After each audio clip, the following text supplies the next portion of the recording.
అంటే లైక్ ఆయనతో time spend చేసినప్పుడు ఆయన దగ్గర నుంచి ఏమైనా టైం అంటే ఆయనకి అంత టైం ఉండేది కాదు కదా, ఆయనకి టైం ఉండేది కాదు. ఆయన పడుకునేదే 4 hours పడుకునేవారు.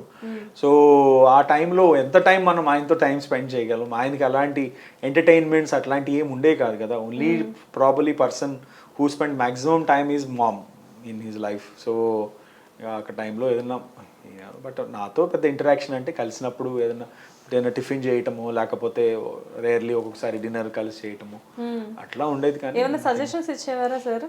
సజెషన్స్ ఇచ్చేవారు తప్పకుండా. అదే చెప్తున్నాను కదా, బాగా చదువుకోండి, కాన్సన్ట్రేట్ చేయండి, ఇవన్నీ మీరు పట్టించుకోకూడదు, పొలిటికల్గా వచ్చేవి, మీ ఎయిమ్ అనేది డిఫరెంట్, వాటి గురించి ఏమి ఇబ్బంది పడకూడదు. అప్పుడు ఏం చదువుకుంటూ ఉండేవారు మీరు? 11th 12th బైపీసీలో ఉన్నాను కదా. బైపీసీ అని అంటే అప్పటికి లైక్ ఆ తర్వాత ఎలక్షన్ గెలవడం జరిగింది, విన్ అయ్యారు. తర్వాత ఆఫ్ కోర్స్ ఆ తర్వాత మల్టిపుల్ ఈవెంట్స్. అమ్మకి ఒక స్పెషల్ రికగ్నైజేషన్ ఉండేది డెఫినెట్గా, ఎందుకంటే అంత పెద్ద పర్సన్ అమ్మ అనేసరికి చాలా అభిమానంగా ఉండేవారు, చాలా ఇష్టంగా ఉండేవారు. అంటే అమ్మ చేసిన సర్వీస్ కూడా చిన్నదేం కాదు ఆ టైంలో, అంటే ఇటు పార్టీ వైజ్గా కానివ్వండి అన్ని రకాలుగా కూడా. కాకపోతే బయటకు వచ్చేసరికి అంతా కూడా అంటే నాకు తెలిసినంత వరకు నేను అడుగుతున్నాను, నెగిటివ్గానే అంతా కూడా స్ప్రెడ్ అయింది. అదే చెప్తున్నాను కదా, ఇప్పుడు ఒక మంచి అంటే మేమేమి చూస్ చేసుకుని రాలేదు కదా. లైక్ ఒక ఎన్టీఆర్ గారు లైఫ్లోకి రావాలి అని అంటే ఇంకొక లక్షల మంది వెయిట్ చేస్తూ ఉండొచ్చు కదా. The person has to choose, right? ఆయన చూస్ చేసుకున్న వ్యక్తి కదా, మనం ఏం ఆయన మ్యానిపులేట్ చేసే వ్యక్తిత్వం కాదు కదా. కొన్ని కోట్ల మంది దగ్గర ఆయన ఈజ్ లైక్ ఆరాధ్య దేవుడు. ఆయన ఒక మనిషికి నచ్చి ఆయన ప్రాబ్లీ ఆయన డిసైడ్ అయ్యి ఒక పర్సన్తో ఉండాలని అనుకున్నప్పుడు వీళ్ళంతా ఎవరండి నాకు అర్థం కాదు. సో బేసిక్గా ఇప్పుడు అదే మనిషి పేరు పెట్టుకునే కదా, అది ఒకప్పుడు అదే వ్యక్తి గురించి మీరు అందరూ నెగిటివ్గా చెప్పి ఇది చేయలేదు అది చేయలేదని, ఇప్పుడు అదే వ్యక్తి ఫోటోలు పెట్టుకునే కదా మళ్ళీ ఇంకా మీరు అందరూ సర్వైవ్ అవుతున్నారు. ఇది ఒకటి సెల్ఫ్ వాళ్ళకి వాళ్ళు క్వశ్చన్ చేసుకోవాల్సిన సెల్ఫ్ ఇంట్రోస్పెక్షన్ అంటాను. సో కాబట్టి I think all that is immaterial. So like అంటే వన్స్ పాలిటిక్స్లోకి వచ్చిన తర్వాత ఇదంతా ఓకే, వన్స్ ఎన్టీఆర్ గారు కాలం చేశాక అమ్మ ఇంకా పాలిటిక్స్ నుంచి కంప్లీట్గా దూరంగా ఉన్నారు. దూరంగా ఏం లేరు, బట్ ఏంటంటే ఇప్పుడు ఆయన పెట్టిన పార్టీని నడిపి తీసుకెళ్ళాలి కదండి. ఇప్పుడు ఒక ఆశయం మీరు ఏదో ఒక ప్రేమగా ఒకటి బిల్డ్ చేసుకున్నారు ఒకటి, మనం అది చేయలేని పరిస్థితిలో ఆ వ్యక్తి లేనప్పుడు దాన్ని తీసుకెళ్లేవాడు ముందుకి ఎవరో ఒకరు ఉండాలి, టార్చ్ బేరర్స్ ఉండాలి కదా. సో ఆ పొలిటికల్ పార్టీని లాక్కోవటం జరిగింది. ఇప్పుడు సరే వాళ్ళ సైడ్ వాళ్ళు అనుకుంటారు పార్టీని సేవ్ చేయడానికి. నిజానికి ఒకటే క్వశ్చన్ అడుగుతాను, ఒక పార్టీని సేవ్ చేయడానికి ఒక మనిషిని చంపేయాల్సిన అవసరం లేదు కదా, రైట్? ఒక మనిషి అంటే ఎన్టీఆర్ గారు అనే ఆయన గాడ్ లాంటి వ్యక్తి. ఆయన స్థాపించిన పార్టీ కదా, ఆయన స్థాపించిన పార్టీ.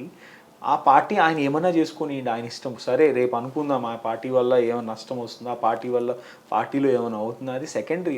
ఆయన ఇష్టం అది.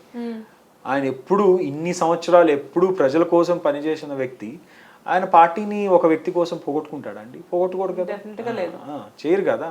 కానీ ఇంకొకళ్ళు ఎవరో అయ్యో మీరు పార్టీ పాడు చేస్తున్నారని ఇంకొకళ్ళు ఎవరో దానికి రియాక్ట్ అయ్యి పార్టీని మీరు లాగేసుకొని ఒక పార్టీకి సంబంధించిన యాసెట్స్ తీసేసుకుంటే ఆ వ్యక్తికి ఎంత బాధగా ఉంటుంది. మీది అనుకుని ఎంతో కష్టపడి ప్రేమగా బిల్డ్ చేసుకున్న ఒక డ్రీమ్ని ఇంకొకళ్ళు లాగేసుకుంటే ఎంత బాధ ఉంటుందండి.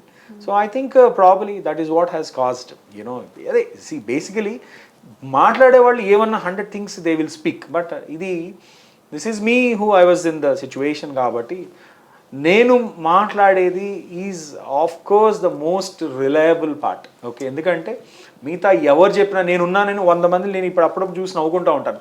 ఎవడెవడో అసలు ఐ డోంట్ ఈవెన్ నో. ఇప్పుడు ఉన్న కొంతమంది పొలిటీషియన్స్ నేనున్నాను నేను చూశాను ఇది జరిగిందని చెప్తూ ఉంటారు. I laugh at them. ఆయన దాకా యాక్సెస్ రాగలిగిన ఈ రోజు 90% మాట్లాడే వాళ్ళు ఎవరికి యాక్సెస్ లేదు అసలు. Nobody has access.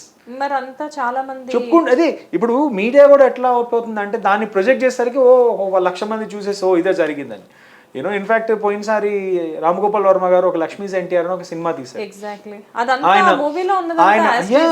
ఆయన మా దగ్గరికి వచ్చినప్పుడు మేము ఏదో చెప్తుంటే మేడం నేను చేసే సినిమా నాకు కూడా చెప్పాడు ఆయన, నేను చేసే సినిమా నేను ఎవరి వల్ల ఇన్ఫ్లుయెన్స్ అవ్వనండి, మీరు నాకు ఇది చెప్పినా నేను చేయండి అంటే నేను చేయలేను, ఎందుకంటే నాకంటూ ఒక I need some proof, I need some నేను రేపు చేసేది నేను పోయినా కొన్ని 50 సంవత్సరాల తర్వాత ఎవరన్నా చూస్తే అది రియలిస్టిక్గా మ్యాచ్ అవ్వాలి, అది నా కోసం చేస్తున్నాను, నీ కోసం కాదు, లేకపోతే సొసైటీ కోసం కాదు అని ఒకటే మాట చెప్పాడు ఆయన.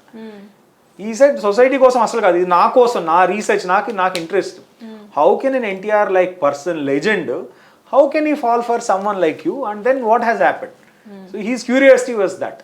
సో అట్లా యూనో నమ్మేవాళ్ళు నమ్మారు, నమ్మని వాళ్ళు నమ్మలేదు. ఇట్ ఈస్ అఫ్ కోర్స్ అదే చెప్తున్నాను కదా, అసలు అంత సింగిల్ థాట్ ప్రాసెస్లో అందరూ నమ్మితే ఇన్ని కులాలు ఎందుకు, ఇన్ని మతాలు ఎందుకు చెప్పండి? ఇవే దీనికనే ఇంత ఫైట్ చేసుకుంటున్నారు. ఇంకా ఒక వ్యక్తి గురించి డిఫరెన్స్ ఆఫ్ ఒపీనియన్ అని అంటే ఐ డోంట్ కేర్, అంతే. సో మీరు అసలు ఇండస్ట్రీలో మీకు క్లోజ్ పర్సన్స్ ఎవరు? లైక్ అంటే ఇన్ని రోజుల్లో, ఇన్ని సంవత్సరాల జర్నీలో మీరు ఇప్పటికీ ఇండస్ట్రీ పీపుల్తో క్లోజ్గా ఉన్నారు కొంతమంది ఫ్రెండ్స్. అఫ్ కోర్స్ నేను పెద్ద నేను ఇంకా హైదరాబాద్ నుంచి దూరంగా వెళ్ళిపోయాను కాబట్టి నేను ఇంకా కొంచెం దూరంగానే ఉన్నాను. నాకు ఇప్పటికీ మోహన్ బాబు గారి ఫ్యామిలీ నుంచి ఐ నో ఫ్యూ పీపుల్. మీరు వాళ్ళ ఇంట్లోనే ఉండి చదువుకున్నారు?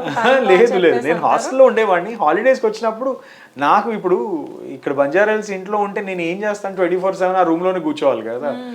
I don't have any entertainment, but I need some age group, my age group friends అట్లా అన్నప్పుడు లక్ష్మీ ప్రసన్న కానీ, విష్ణు కానీ, వీళ్ళు మోహన్ బాబు గారు, ఇంకా it's like family, second family to me. So ఇప్పటికీ వీళ్ళు ఫ్రెండ్స్ విత్ దెమ్. మరి అమ్మ అన్న మోహన్ బాబు గారికి మధ్యన చిన్న క్లాషెస్ ఎందుకండి? మోహన్ బాబు గారు కూడా మొన్న అన్నీ అయిన తర్వాత చాలా తప్పు అయిపోయింది అని చెప్పి అప్పుడు ఏదో ఆ ఇన్ఫ్లుయెన్స్ వల్ల, లేకపోతే అతను ఇలా మనకి రాంగ్ మెసేజ్ ఇవ్వటం వల్ల నేను ఇన్ఫ్లుయెన్స్ అయి చేశాను, బట్ అంతా ఇది కాదని. అదే మోహన్ బాబు గారు, చంద్రబాబు నాయుడు ఫస్ట్ చాలా మంచి అయిన వ్యక్తి, ఇప్పుడు ఈరోజు మోహన్ బాబు గారు ఒపీనియన్ డిఫరెంట్ కదా, అవునా కాదా? Is it? మరి యాక్సెప్ట్ చేయండి అది కూడా. సో ఒక మనిషి ఇంకొక మనిషి opinion with in 5 years or 10 years of span లో మారిపోతున్నప్పుడు దీని గురించి మాట్లాడకపోవటం కూడా అంతే కదా. So accept that. సడన్ గా అమ్మ వైఎస్ఆర్సీపీలోకి వెళ్ళడానికి రీజన్ ఏంటి? పొలిటికల్గా ఐ థింక్ నేను కూడా చాలా మోటివేట్ చేశానండి. ఒక్కటేంటంటే అదే ఈ సొసైటీలో ఒక నిజాన్ని ఫైట్ చేయడానికి you don't need any political party, are you to fight for something you don't need any party. నిజానికి రాజకీయంగా ఒక రాజకీయ రంగు వేసుకోవాల్సిన అవసరం ఎవరికి లేదు. ఒక మంచి గురించి ఫైట్ చేయాలంటే మీరు ఎట్లన్నా ఫైట్ చేయొచ్చు, అది సొసైటీలోకి వెళ్ళవచ్చు. కాకపోతే స్ట్రెంగ్త్ కావాలి కదా. మనం మాట్లాడటానికి, నేను మీతో మాట్లాడటానికి మైక్ అక్కర్లేదు, బట్ ఒక 1000 మందితో మాట్లాడటానికి ఒక మైక్ కావాలి కదా. Your voice has to be loud. How that it should go through something.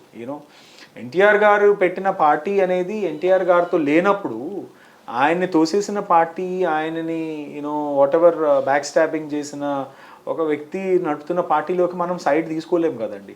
The whole point ఏంటి, ఈయనకి జరిగిన అన్యాయం ని మనము హైలైట్ చేసి ఫైట్ చేయాలి కదా. సో దానికి తప్పకుండా ఒక we need a political party. And of course నా ప్రకారం ఒకటి ఏంటంటే అండి, వైఎస్ రాజశేఖర రెడ్డి గారు నాకు పర్సనల్గా అంటే నాకు మామకి చాలా చాలా బాగా పరిచయం.